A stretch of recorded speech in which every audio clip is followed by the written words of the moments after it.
Македонски медиа сервис. mms.mk. Моја општина. Култот кон лепот наш насушен, тој исконски извор на живот, присутен секаде низ вековите, кој на многу начини ја изразува и реалноста и животот на определен простор и во определено време, во нашите краишта се пренесува од колено на колено.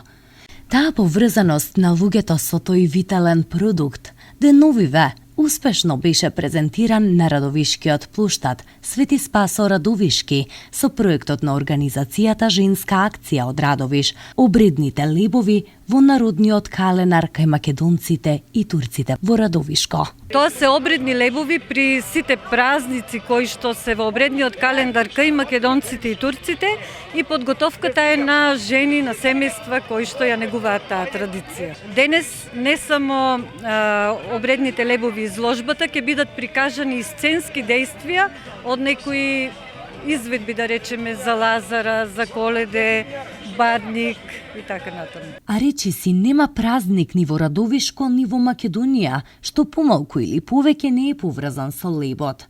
Тој се подготвува и на радосни, раѓања, крштевки, свадби и на тажни денови.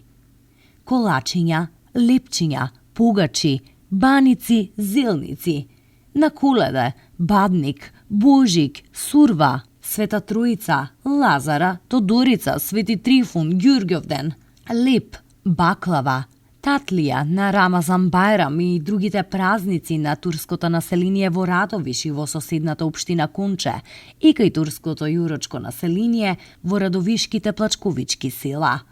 Сето тоа беше представено и низ фотографии и директно сценски на Радовишкиот плуштад, а настапија и фолклорни ансамбли од Радовиш и Радовишко со македонски обредни традиции и песни, како и фолклорни групи од Конче и Коџалија, кои ги представија традициите поврзани со лебот кај турците од тој крај.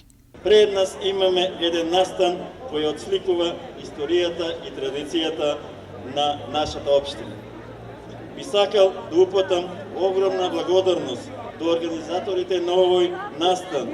Тоа е организацијата на Жени Женска акција, но и на сите граѓани од македонска и турска националност кои со полна енергија се вклучија во овој проект и ни ја овозможија оваа денешна убавина. Почитувани, секој град си има своја приказна.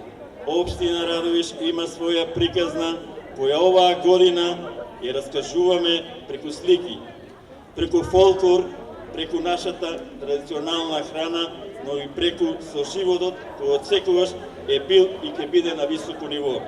На манифестацијата присуствуваа и универзитетските професори од Турција, Мехмет Имбаша и Ејуб Кул, како градоначалничката и општинското раководство на Тетевен од Бугарија, збратимена општина на Радовиш.